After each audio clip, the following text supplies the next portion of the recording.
Kita buka Ibrani pasal yang pertama. Sekali lagi kita membaca ayat yang pertama sampai ayat yang keempat.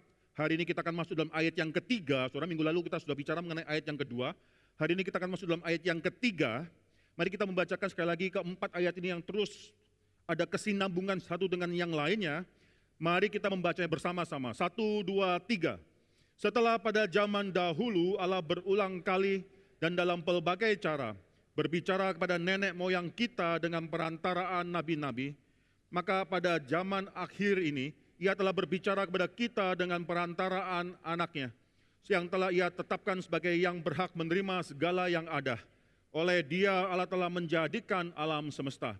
Ia adalah cahaya kemuliaan Allah dan gambar wujud Allah, dan menopang segala yang ada dengan firman-Nya yang penuh kekuasaan. Dan setelah Ia selesai mengadakan penyucian dosa, Ia duduk di sebelah kanan yang maha besar, di tempat yang tinggi, jauh lebih tinggi daripada malaikat-malaikat, sama seperti nama yang dikaruniakan kepadanya, jauh lebih indah daripada nama mereka. Saudara, mari kita tundukkan kepala dan kita masuk di dalam doa. Bapa dalam surga, kami bersyukur untuk firman Tuhan yang sudah Tuhan berikan pada hidup kami masing-masing. Firman Tuhan yang menciptakan, firman Tuhan yang inkarnasi dan menjalankan penebusan bagi kami. Firman Tuhan yang menopang kami adalah firman Tuhan yang berarti dalam hidup kami, ya Tuhan. Ajar kami untuk dapat menghargai firman Tuhan, setiap perkataan yang keluar daripada nafas Tuhan, yang dinafaskan oleh Tuhan itu sendiri. Ajar kami untuk menjadi suatu gereja yang bertumbuh karena kami mencintai firman Tuhan. Berkatilah pemberitaan firman Tuhan ini. Dalam nama Tuhan Yesus Kristus kami serahkan hamba-Mu juga serahkan setiap jemaat tempat ini. Berkuasalah atas pikiran kami, hati kami. Dalam nama Tuhan Yesus, nama yang agung itu, kami berdoa, kami berharap. Amin.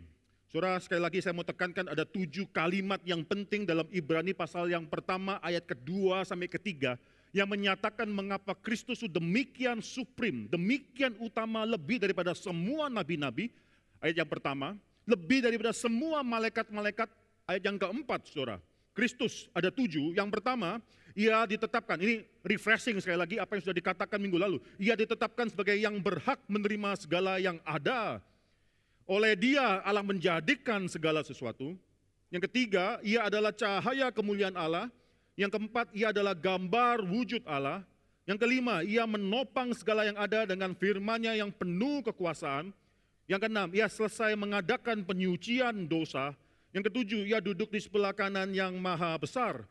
Saudara, 7 perkataan ini bicara mengenai kesempurnaan daripada supremasi Kristus yang sempurna tersebut. Lebih daripada itu, 7 perkataan ini bicara mengenai 3 jabatan Kristus, yaitu Raja, Nabi, dan Imam, saudara. 3 jabatan Kristus ini adalah suatu yang sangat ditekankan dalam teologi reform. Calvin sangat menekankan, John Calvin menekankan ketiga jabatan ini, saudara. Tidak ada teologi lain, tidak ada tradisi lain yang menekankan ketiga jabatan ini sebagaimana teologi reform John Calvin telah menekankan.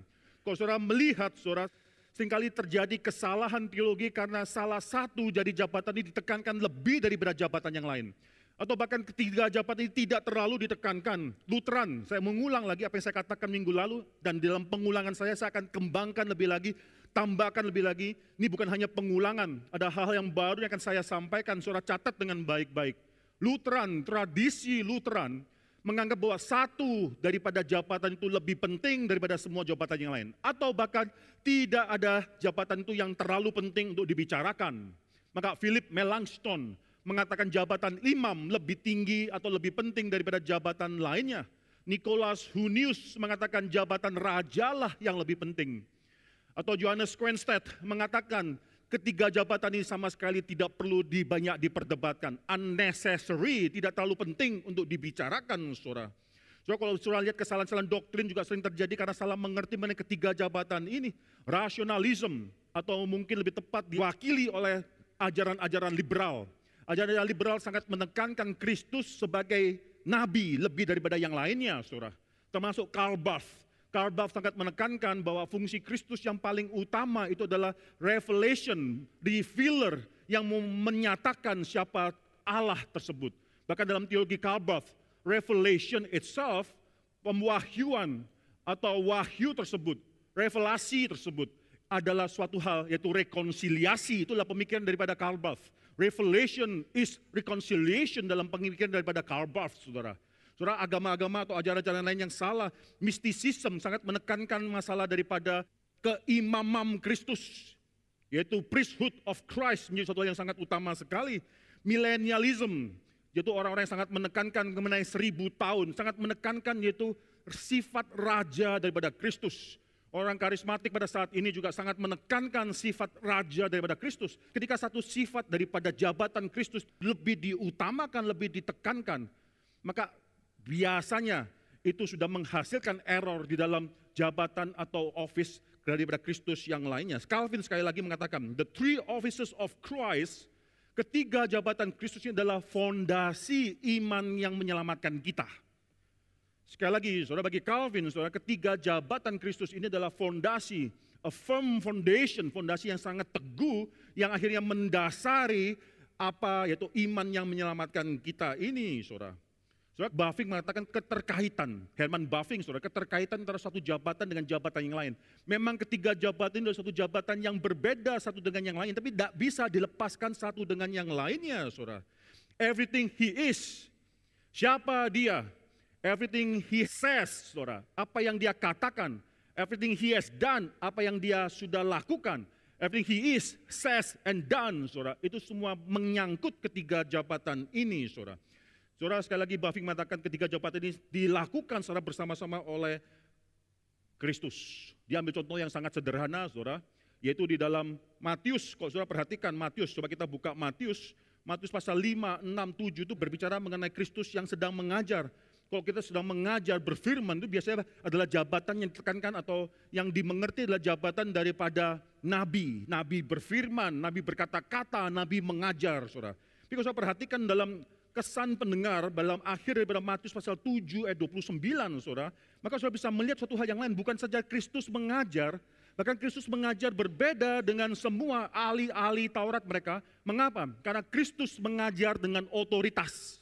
Ada suatu jabatan atau sifat kerajaan sebagai raja. Waktu dia mengajar sebagai nabi, dia memiliki sifat raja karena dia mengajar dengan otoritas. Bukan hanya berhenti di sana saja. Kalau saudara perhatikan Matius pasal yang ke-8 ayat 27, saudara. Di sana orang-orang sangat heran karena yang keluar daripada mulut Kristus, perkataannya dia, bukan perkataan manusia. Karena bahkan alam pun, angin dan laut tunduk kepada perkataan dia. Ada suatu otoritas di dalam perkataan Tuhan Yesus tersebut.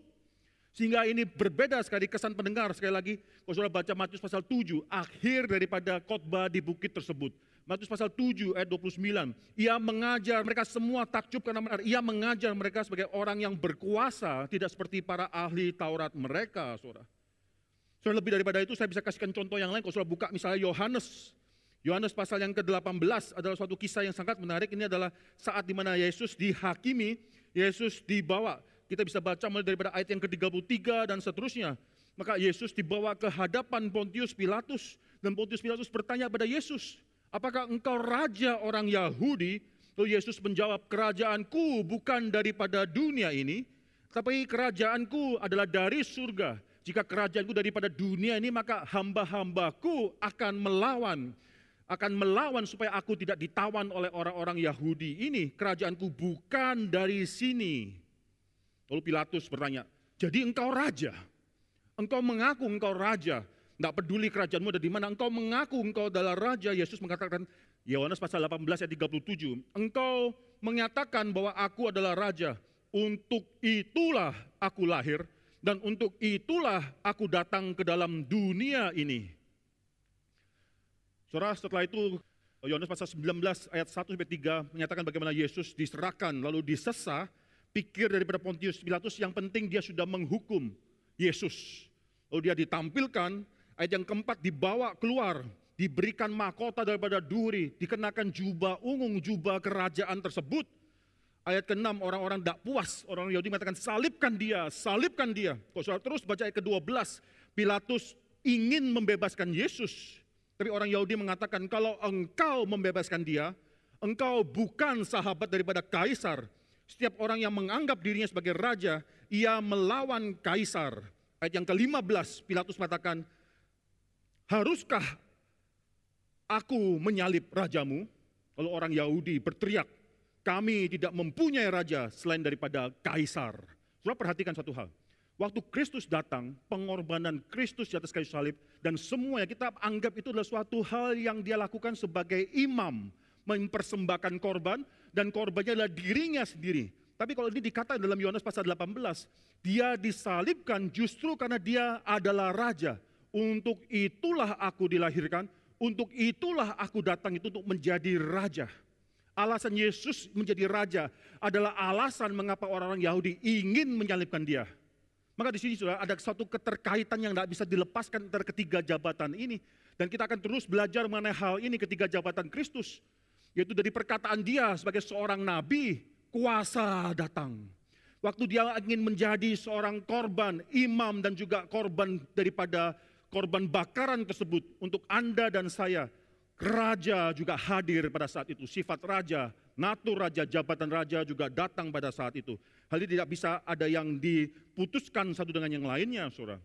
Kesalahan sekali lagi terjadi ketika gereja orang Kristen mencoba melepaskan jabatan Kristus satu dengan yang lainnya, merasakan satu jabatan lebih penting daripada yang lainnya. Sekali lagi saya kutip daripada John Calvin yang mengatakan bahwa ketiga jabatan Kristus ini sekaligus adalah landasan iman kita, yaitu iman yang menyelamatkan kita, saudara. Sebab minggu lalu kita sudah bicara mengenai Kristus sebagai raja, kalimat pertama, kalimat kedua, kalimat kelima menyatakan Kristus sebagai raja, pencipta, pemwaris, penopang segala yang diciptakan. Dia adalah raja yang kekal. Coba kita buka sekali lagi Ibrani, saudara.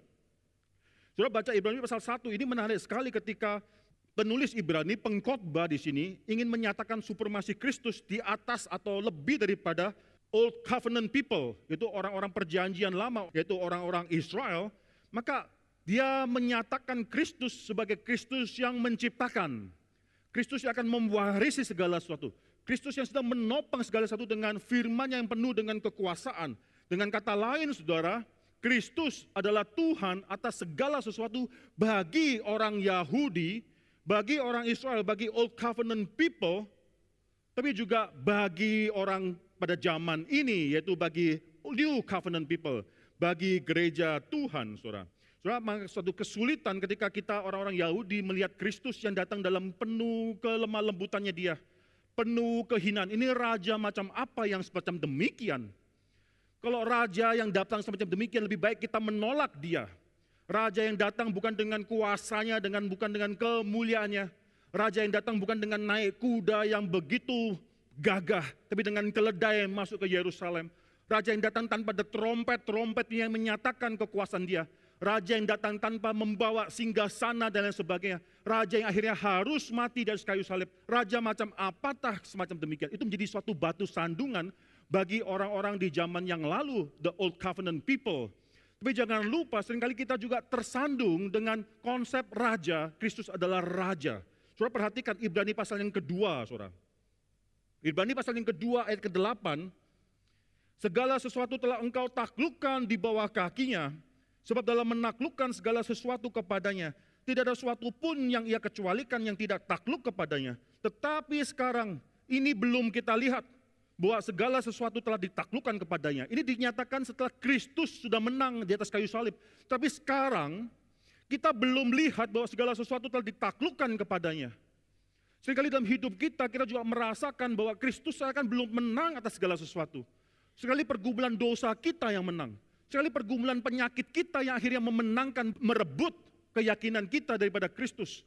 Seringkali semua pergumulan dunia ini yang akhirnya mengalahkan daripada iman kita.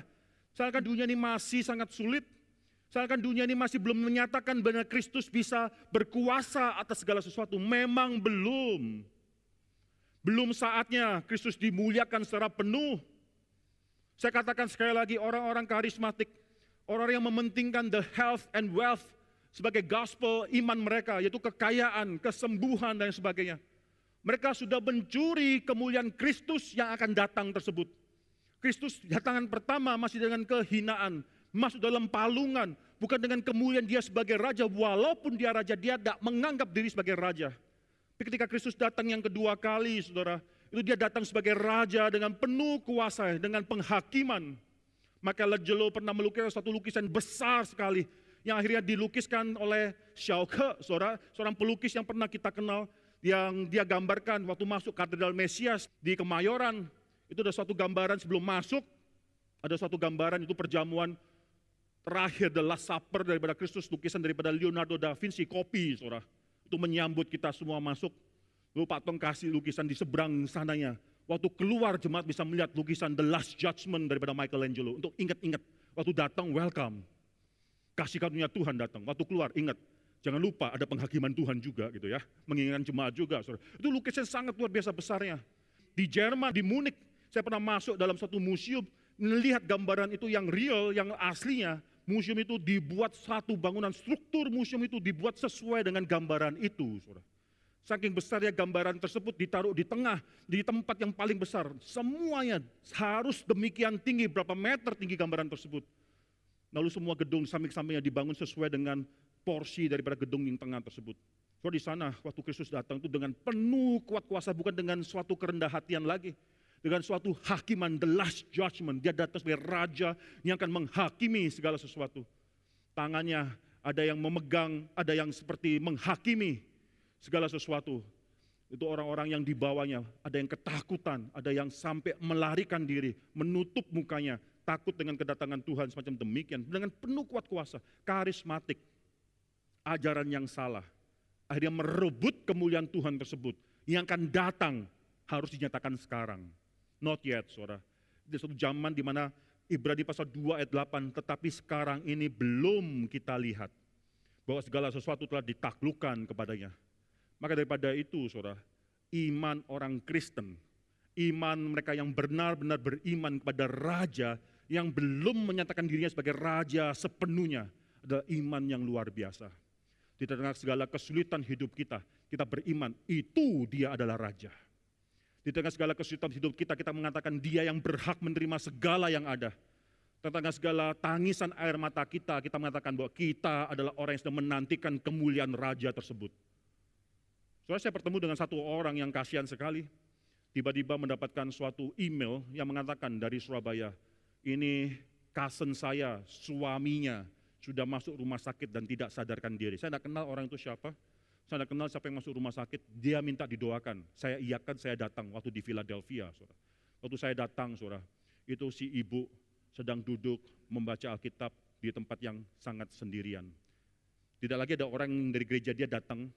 Mengapa? Karena mungkin, saya rasa, ini mungkin dari gereja daripada yang menekankan health and wealth gospel tersebut. Yang mengatakan bahwa imanmu harus kuat. Semua kondisi suamimu tersebut tergantung daripada imanmu tersebut. Saudara, dia sangat terpukul sekali, dia merasakan apa yang salah dengan iman dia, kenapa suaminya tidak sadar-sadar, tidak bisa dibangunkan. Saudara, suaminya terbaring di ICU, sudah mengalami suatu penyakit yang sangat rare sekali, sangat jarang sekali, yaitu bakteri sedang memakan dia hidup-hidup, saudara. A flesh-eating bacteria, itu sudah kena dalam tubuh dia.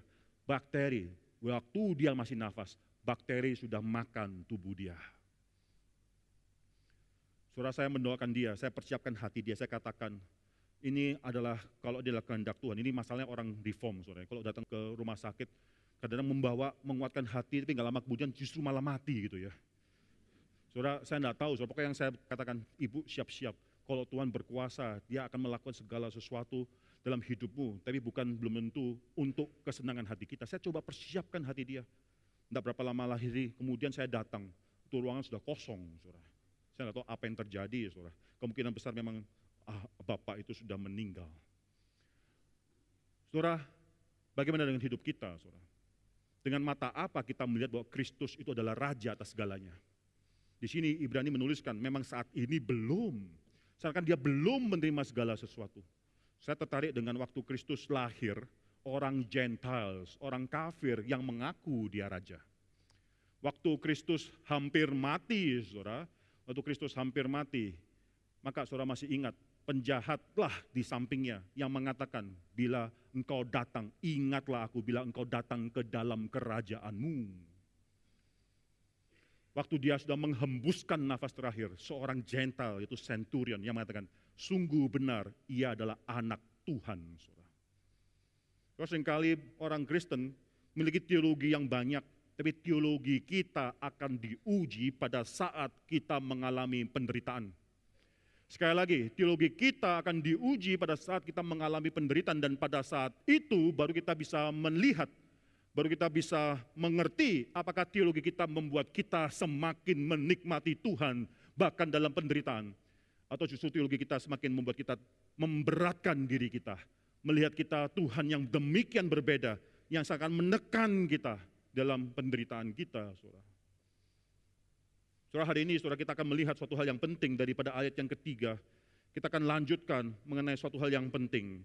Itu ayat yang ketiga mengatakan, ia adalah cahaya kemuliaan Allah. Ini kalimat yang ketiga. Ia adalah gambar wujud Allah, kalimat yang keempat, saudara. Atau dalam bahasa Inggrisnya saya bacakan, He is the radiance of the glory of God and the exact imprint of His nature.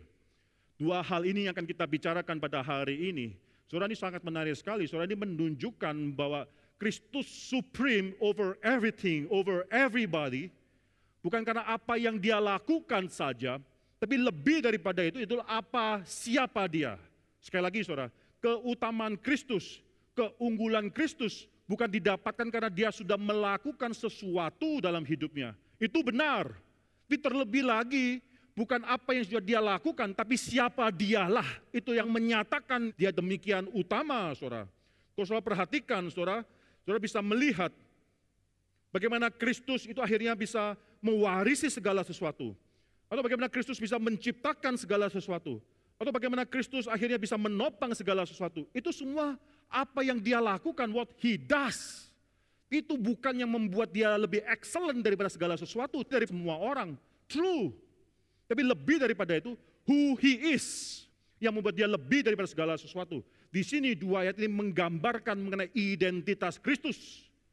Maka kalau saudara lihat ke depannya, bagaimana dia akan selesai, dapat menyelesaikan, mengadakan penyucian dosa. Bagaimana ia bisa duduk di sebelah kanan Allah yang maha besar. Bagaimana ia jauh lebih tinggi daripada para malaikat-malaikat ayat keempat. Bagaimana ia lebih utama daripada nabi-nabi ayat yang pertama, saudara. Itu semua what he does, basicnya, intinya, hakikinya, terletak pada siapa dia. Yaitu dia punya divine attributes, saudara. Saudara, ini sangat berlainan sekali dengan manusia. Manusia selalu dikenal identitasnya berdasarkan apa yang dia pernah lakukan. Atau siapa orang lain yang mungkin dia kenal dan pernah melakukan sesuatu. Saya kasih contoh yang sederhana. Saudara, kalau saya diperkenalkan, biasanya saya perkenalkan sebagai saya adalah anak daripada pendeta Stephen Tong. Ya. Ini adalah David Tong. Orang nggak kenal David Tong. Siapa David Tong? Namanya kok mirip ada Tongnya. Oh, anak daripada pendeta Stephen Tong. Orang langsung klik. Oh, ngerti. Jadi identitas saya dikaitkan dengan apa yang sudah ayahku lakukan. Atau kadang-kadang saya dikenalkan, ini adalah pendeta David Tong, gembala daripada Gary Karawaci, atau rektor daripada Calvin Institute Technology. Sama, saudara, apa yang aku lakukan menjadi suatu identitasku. Identitasku didasarkan, identitas kita didasarkan daripada apa yang kita lakukan. Atau siapa orang lain yang kita kenal dan apa yang sudah mereka lakukan. Bahkan dalam hidup saya, saudara, seringkali saya agak tertegun, saudara, ketika anak saya juga diperkenalkan sebagai, ini cucu daripada Stephen Tong, gitu ya. Saya di pinggir merasakan, why did you just bypass me, gitu ya. Melewatkan saya, ini cucu bukan anak daripada David Tong, ini cucu daripada Stephen Tong, gitu ya. Oke, enggak apa-apa saya katakan, memang Tuhan memakai ayah saya dengan luar biasa, enggak apa-apa orang mengenal dia lebih daripada saya. Tapi itu suatu hal yang sangat menarik sekali. Kita seringkali dikenal dengan apa yang sudah kita lakukan atau apa yang orang lain sudah lakukan, lalu kita ada kaitannya dengan orang tersebut, saudara. Tapi Kristus berbeda. Kristus, identitas Kristus dikenal bukan dari apa yang dia sudah lakukan, tapi siapa dia. Ini sangat jarang bisa terjadi dalam diri manusia, saudara.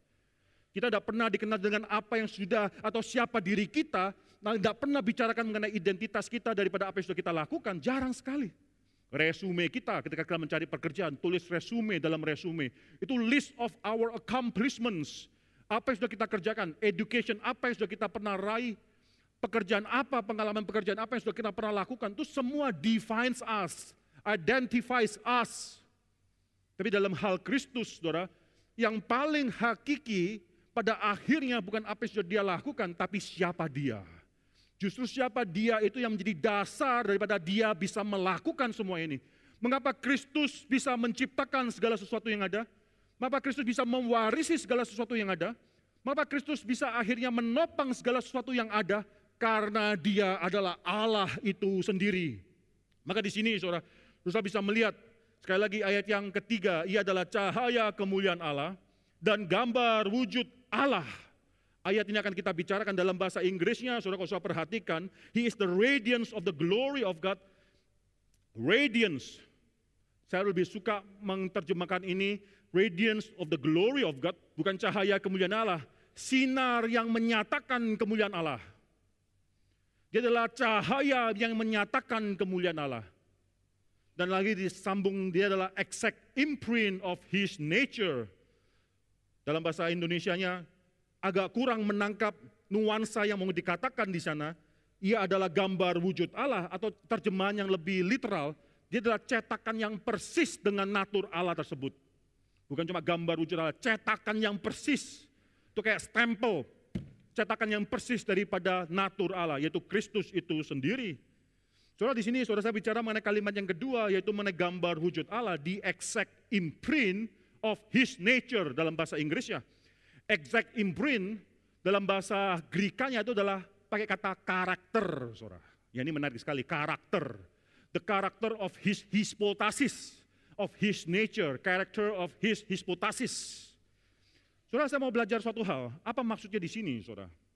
Saudara, kalau saudara baca dalam Matius pasal yang ke-22, saudara kalau buka Matius pasal 22, di sana ada orang yang bertanya pada Yesus, apakah boleh orang Israel, orang Yahudi membayar teks kepada kaisar? Saudara buka Matius pasal 22, coba kita buka.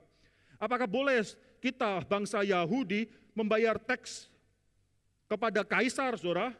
Maka saudara baca dalam ayat yang ke-20, saudara. Maka Yesus bertanya, suruh ambil koin 1 dinar kepadanya. Maka ia bertanya kepada mereka, gambar dan tulisan siapakah ini?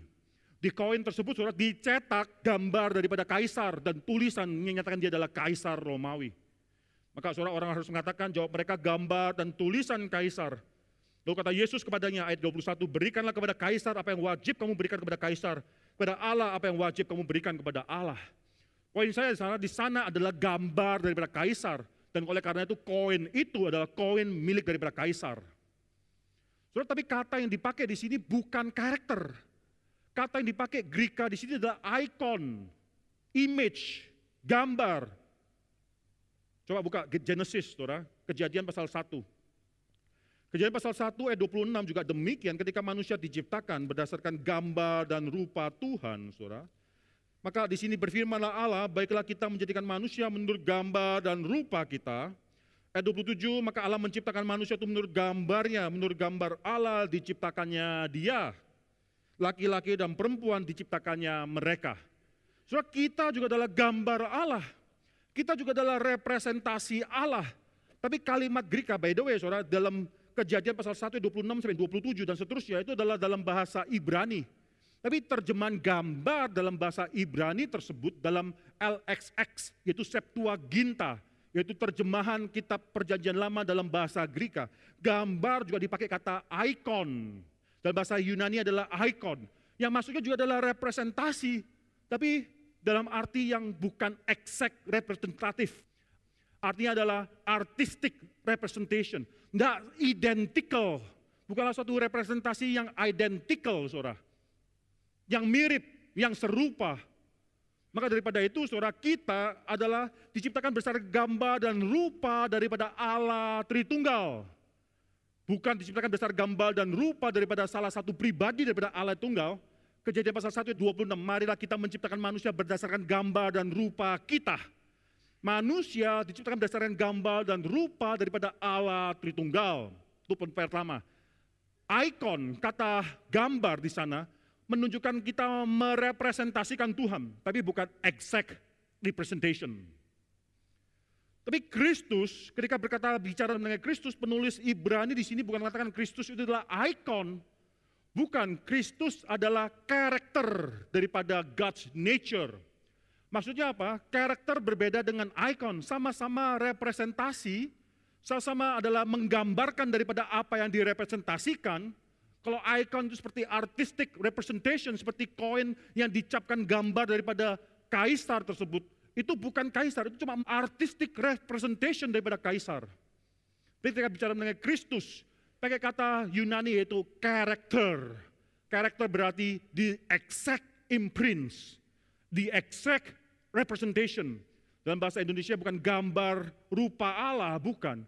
Tapi cetakan yang persis, yang sesungguhnya adalah gambar daripada Allah itu sendiri, saudara. Saudara, ini beda sekali kalau kita adalah representasi daripada Allah, diciptakan berdasarkan gambar daripada Allah di tunggal. Kristus adalah cetakan persis daripada Allah Bapa, saudara. Dia identik dengan Allah Bapa. Itulah yang dimasukkan dengan karakter di sini. Maksudnya apa? Kristus juga bisa dipanggil Yahweh. Waktu saya masih kecil, saudara, masih muda, masih teenager, saya mau coba mengerti yang namanya ajaran saksi Yehova. Ajaran saksi Yehova pada saat ini itu tidak jauh berbeda dengan Arianisme modern, saudara. Arianisme pada abad yang keempat itu menolak bahwa Yesus Kristus itu adalah Allah daripada seorang yang namanya Bapak Gereja namanya Arius. Saudara perhatikan di sini, saudara, kesalahan doktrin dalam gereja seringkali terjadi bukan dari orang-orang awam, tapi dari bapak-bapak gereja. Saudara, waktu saya masuk kelas di Westminster Theological Seminary, profesor saya itu Profesor Dr. Poitras, dia mengatakan, ketika kita mempelajari teologi, kita harus mempelajari teologi dengan penuh rendah hati. Karena sejarah membuktikan, bukan orang-orang layman, orang-orang biasa yang akhirnya mengeluarkan atau memikirkan doktrin-doktrin yang salah, yang bidat. Justru bapak-bapak gereja, salah satunya adalah Arius. Jadi saudara bisa belajar Origen dan sebagainya, saudara. Arius memikirkan satu kalimat, Kristus tidak mungkin sama dengan Allah Bapa. Arius mengatakan ada satu slogan yang mengatakan, there was a time that Christ was not. Ada suatu waktu di mana Kristus tidak ada. There was a time that Christ was not. Ada suatu waktu di mana Kristus tidak ada. Maksudnya Kristus itu bukan Allah yang kekal. Kristus itu diciptakan oleh Allah Bapa. Kristus adalah Allah yang kedua. Ini mirip sekali dengan ajaran daripada saksi Yehova pada saat ini, saudara.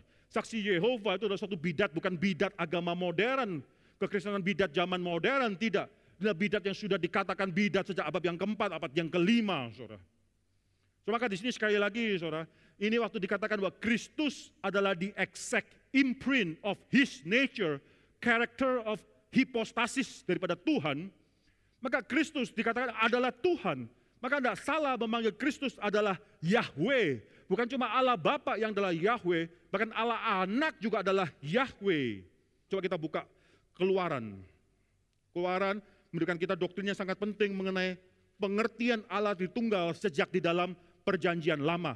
Saudara, ini kelas teologi yang saya rasa saudara harus mengerti. Kapan lagi saudara kita bisa melakukan suatu PA di mana yang menghadiri PA itu 600-700 orang. Ya ini saat ini saudara ya. Inilah PA besar, saudara harus bisa mengerti fondasi iman orang Kristen. Orang Kristen, kita orang Reform, percaya bahwa Kristus sudah dinyatakan bahkan sejak dalam Perjanjian Lama. Banyak orang yang tidak menerima hal tersebut. Iman orang-orang Perjanjian Lama, mereka diselamatkan juga diselamatkan dalam iman kepada Kristus. Orang-orang dalam Perjanjian Baru, kita semua, kita diselamatkan juga pada iman kepada Kristus. Perbedaan adalah kita diselamatkan dengan iman kepada Kristus yang sudah datang, yang sudah mengorbankan dirinya, yang sudah mati kayu salib dan dibangkitkan. Orang dalam Perjanjian Lama, mereka memiliki iman kepada Kristus yang akan datang, yang akan disalibkan, yang akan mati dan yang akan dibangkitkan. Perbedaannya hanya itu saja, tapi tetap fokus iman adalah Kristus. Dan Perjanjian Lama sudah menyatakan Allah Tritunggal. Coba kita buka Surah Keluaran pasal yang ketiga, ayat yang pertama itu bagaimana Musa lalu menggiring kambing domba itu ke seberang padang gurun sampailah ia ke gunung Allah yaitu gunung Horeb.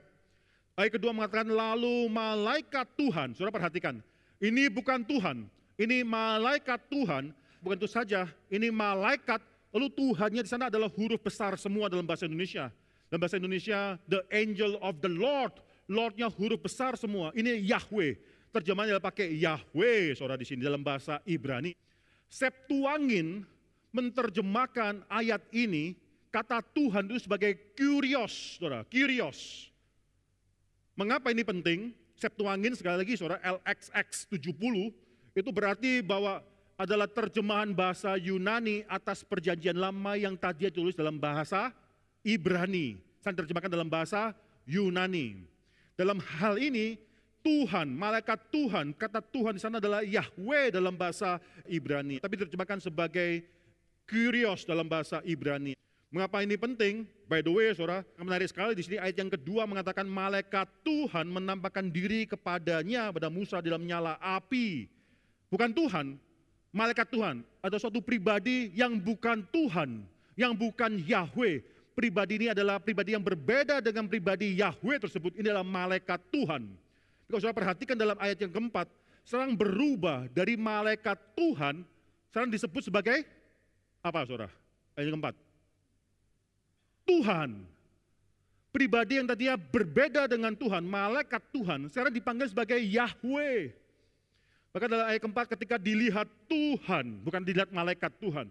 Dari malaikat Tuhan, sekarang berubah menjadi Tuhan. Malaikat Tuhan ini bukan cuma malaikat Tuhan yang biasa diciptakan. Ini adalah pribadi kedua daripada Allah Tritunggal. Dan pribadi kedua ini dipanggil juga sebagai Tuhan. The messenger of the Lord is the Lord himself dalam hal ini. Saudara, kurios adalah terjemahan daripada bahasa Greka atas kata Yahweh tersebut. Perhatikan di dalam Yohanes, coba kita buka Yohanes. Yohanes pasal 20 ayat yang ke-28. Itu adalah ketika Tuhan Yesus menampakkan diri kepada Thomas yang ragu-ragu. Kalau aku tidak melihat dia, mencucukkan tanganku ke dalam jarinya, bekas paku tersebut, tangannya, atau dalam lumbungnya sekalipun aku tidak percaya. Minggu depannya Yesus datang menampakkan diri depan Thomas, dan sekarang mengatakan, Thomas, cucukkanlah tanganmu ke dalam lubang pakuku, ke dalam lambungku. Thomas di sana langsung berkatakan, ayat 28, saudara.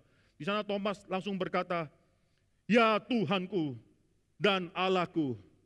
Oh, Kyrios mo, Kaio Theosmo dalam bahasa Grekanya. Di sana pakai kata kurios, Tuhan di sana. Dalam bahasa Grekanya adalah kurios, yaitu terjemahan Yahweh yang dipakai di dalam perjanjian lama. Saudara. Di sana Thomas sebagai orang Yahudi sekarang memanggil Yesus sebagai Yahweh. Filipi pasal 2, coba kita buka, saudara. Saudara harus terus baca ayat ini. Ini adalah satu ayat yang demikian penting. Filipi pasal 2, saya akan membaca beberapa ayat. Ayat 5, 6, 7, 8, saudara baca. 9, 10, 11 saya akan baca.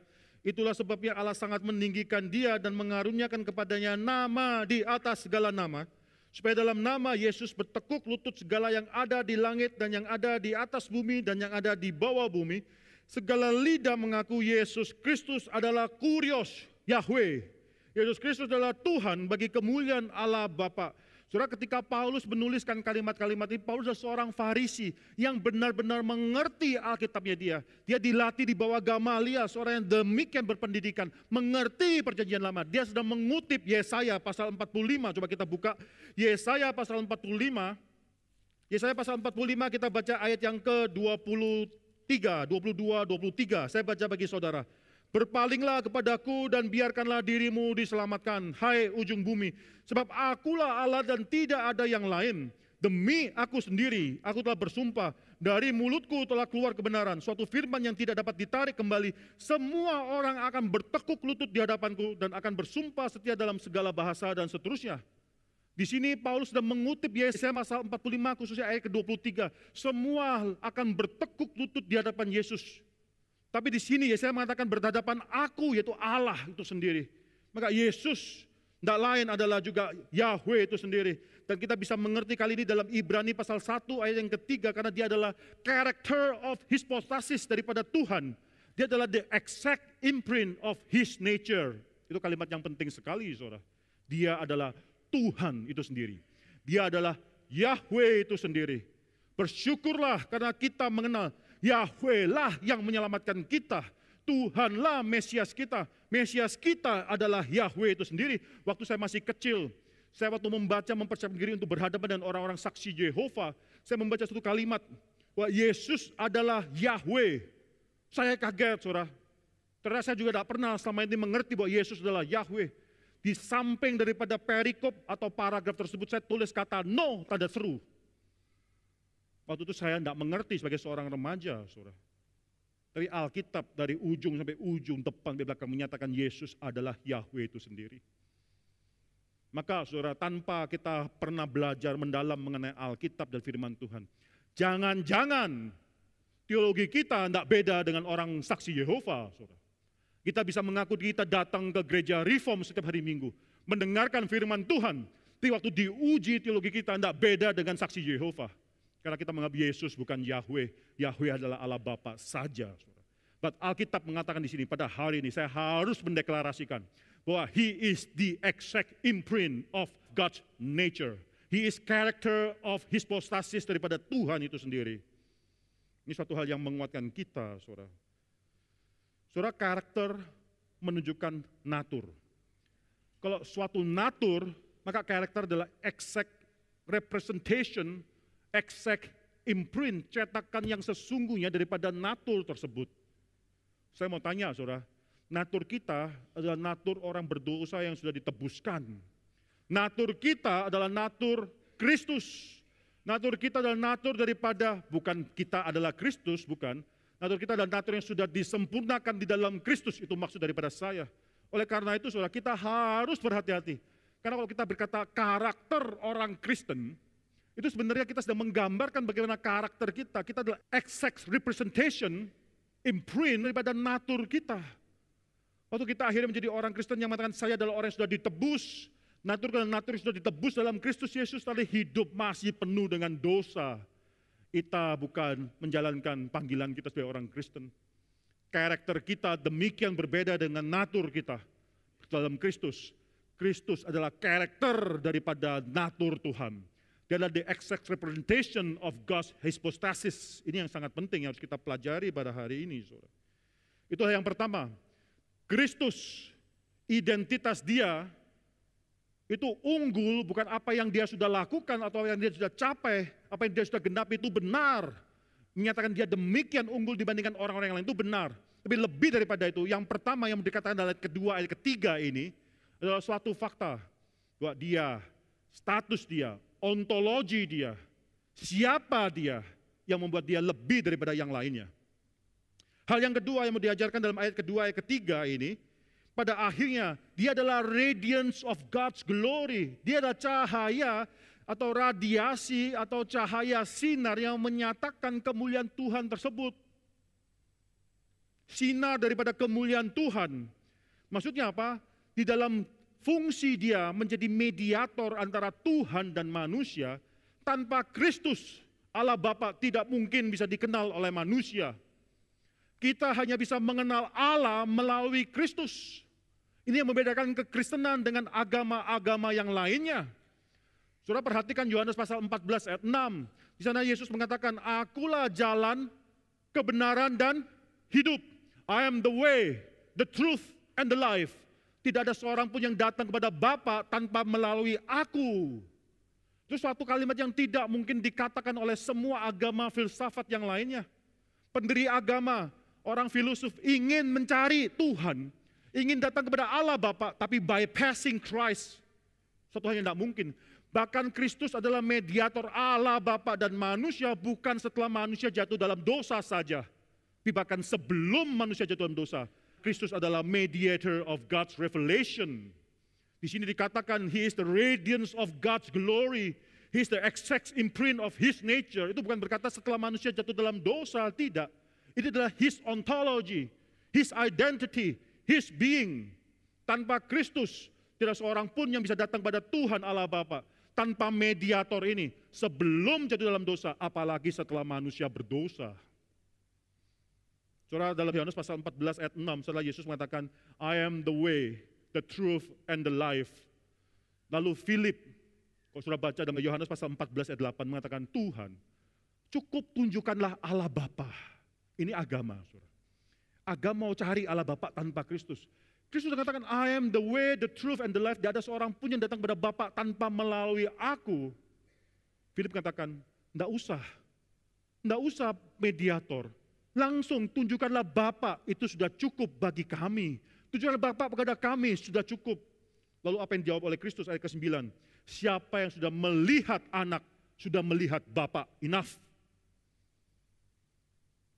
Kristus, melihat His exact representation, His exact imprint of God's nature Himself. Filipi pasal 2 ayat 6 mengatakan Kristus adalah morphe, yaitu wujud Allah itu sendiri. Kristus itu adalah wujud Allah itu sendiri, saudara. Saudara, maka di sini sekali lagi, Kristus, di sini penulis atau pengkhotbah daripada kitab Ibrani mengatakan bahwa Kristus, natur Kristus, dia menyatakan Allah. John Calvin mengatakan suatu kalimat yang penting sekali, the glory of the Father. Kemuliaan daripada Allah Bapa adalah suatu hal yang tidak kelihatan, invisible, is hidden, sampai dia dinyatakan, shine forth, keluar di dalam diri Kristus, saudara. The glory of the Father is invisible until it shines forth through Christ, in Christ. Dan ini yang menjadikan kita masuk dalam poin yang ketiga, yang penting. Kristus adalah Nabi. Mengapa? Lain daripada nabi-nabi yang lain, dia adalah the eschatological prophet, the last prophet. Kalau nabi-nabi yang berbicara atas kuasa Allah, Kristus bicara atas kuasa dirinya sendiri karena dia adalah Allah. Kalau nabi-nabi lain menceritakan atau menyatakan firman Allah, Kristus berfirman atas dirinya sendiri, menyatakan sesungguhnya siapa Allah. Melalui Kristus kita benar-benar melihat kemuliaan Allah tersebut. There is nothing visible dalam diri Allah kecuali hanya melalui Kristus Yesus, saudara. Saudara, ada beberapa hal yang sangat menarik sekali yang saya ajak kita melihat. Ketika kita membaca ayat yang ketiga ini, He is the radiance of the glory of God. Dalam bahasa Indonesianya apa? Ia adalah cahaya kemuliaan Allah, sinar yang menyatakan kemuliaan Allah tersebut. Itu suatu kata yang menggambarkan jabatan nabi, saudara. Tanpa kita sadar, ayat yang kita baca ini sedang menceritakan jabatan kenabian Kristus tersebut. Saya ajak kita untuk mempelajari beberapa hal dalam Alkitab. Hari ini kita buka beberapa bagian daripada Alkitab. Keluaran. Mari kita buka Keluaran. Keluaran pasal yang ke-34, saudara. Keluaran pasal yang ke-34, kita baca ayat yang ke-39. Keluaran pasal 34, ayat yang ke-39. Ini adalah saat di mana Musa mendapatkan untuk kali kedua 10 hukum Allah di dalam loh batu tersebut. Untuk kali kedua, yang pertama dia sudah hancurkan karena orang Israel melawan Tuhan dengan menyembah berhala. Dia hancurkan loh batu tersebut. Sekarang Allah berkenan untuk menuliskan 10 hukum Allah dalam loh batu yang menggantikan tersebut. Ayat yang ke-29, Keluaran pasal 34, ayat yang ke-29, menarik sekali.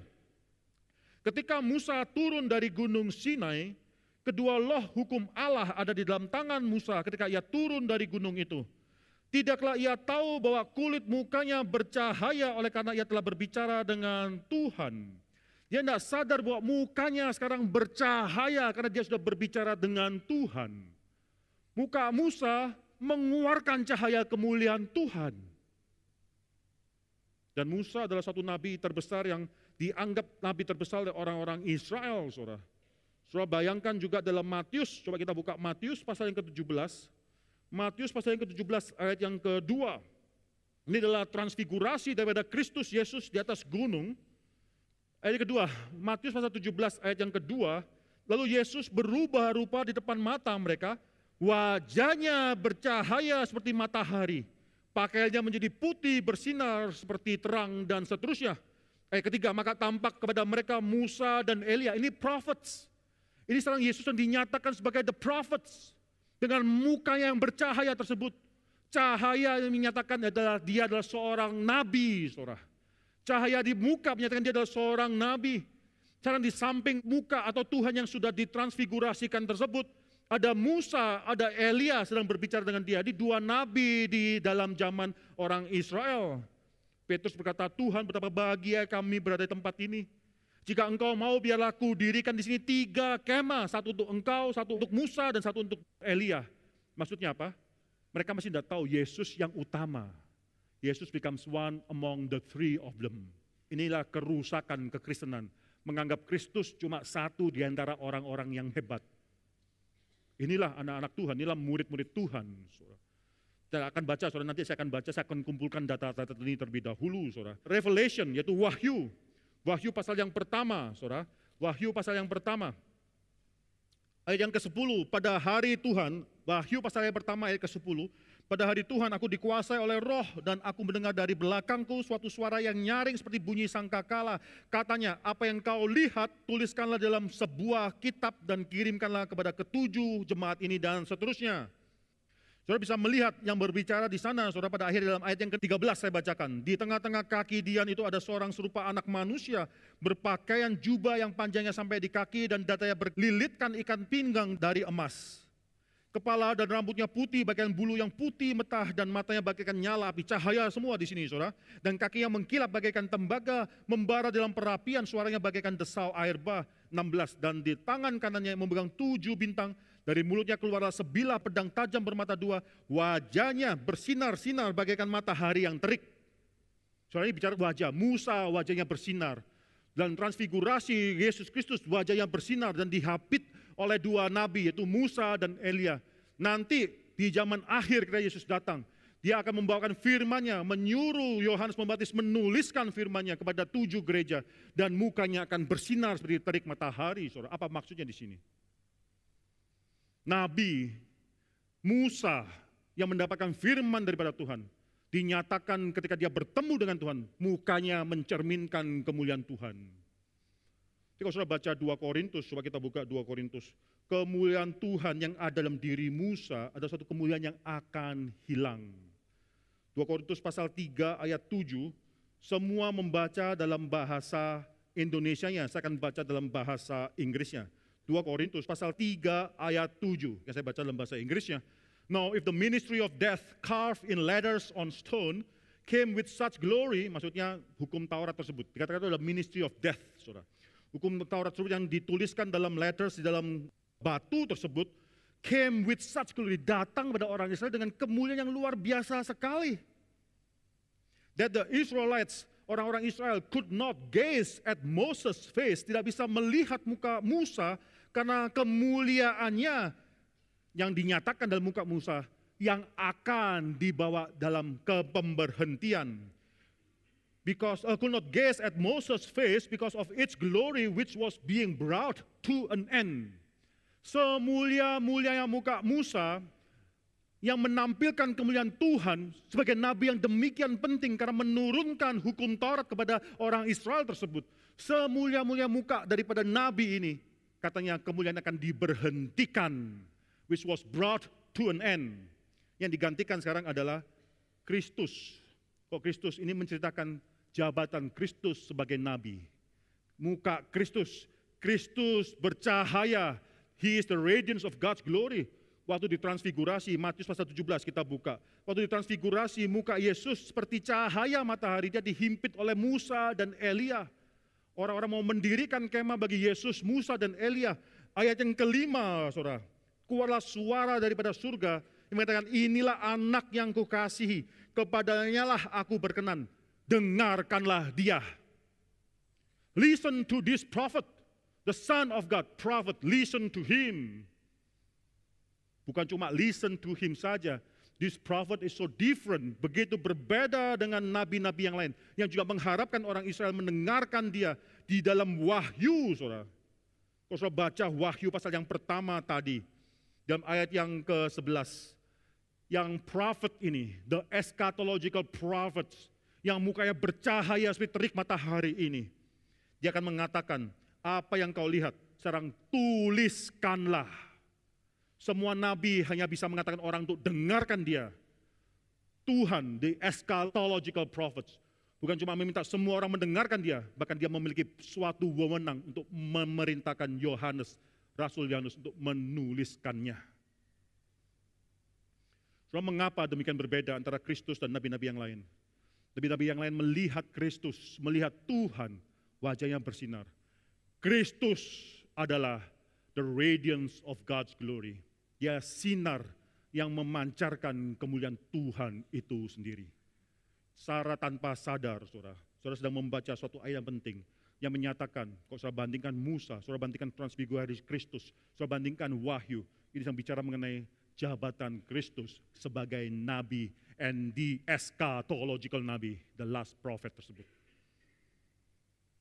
Saudara, kita buka Hebrew, Ibrani pasal yang ketiga, saudara. Dan saya akan tutup dengan suatu statement ini, Ibrani pasal 3, ayat 5, Ibrani pasal 3, saudara. Coba kita buka Ibrani pasal 3. Ibrani pasal 3 menyatakan bagaimana Kristus lebih utama daripada semua nabi, yang bahkan yang paling utama daripada orang Israel. Yesus lebih tinggi dari Musa, itu title yang diberikan LAI bagi perikop ini. Kalau saudara baca ayat kelima, Musa memang setia dalam segenap rumah Allah. Setia. Sebagai apa saudara? Sebagai pelayan. Ayat 6. Kristus setia sebagai anak saudara. Dia adalah nabi yang jauh lebih tinggi daripada nabi yang paling tinggi. Dan di sini sedang dinyatakan, dia adalah the exact imprint of his nature. Dia menyatakan, shine forth his glory, saudara. Dia adalah the radiance of God's glory tersebut. So di minggu-minggu datang akan kita mempelajari jabatan Kristus yang ketiga, yaitu imam, saudara. Suatu hal yang sangat penting. Mari kita tundukkan kepala dan kita menyerahkan diri kita kepada Tuhan. Siapa yang berkata di hadapan Tuhan pada pagi hari ini, saya bersyukur bisa mengerti firman Tuhan dengan lebih mendalam lagi, khususnya mengerti supremasi Kristus, bahwa dia adalah Raja, Nabi, dan Imam. Saya bersyukur bisa mengenal dia lebih mendalam lagi. Saya bersyukur firman Tuhan merubah konsep saya, yang berkata demikian bersyukur pada Tuhan. Acungkanlah tangan saudara, silakan acungkan tangan. Puji Tuhan, puji Tuhan, puji Tuhan, puji Tuhan, puji Tuhan. Tangan diturunkan.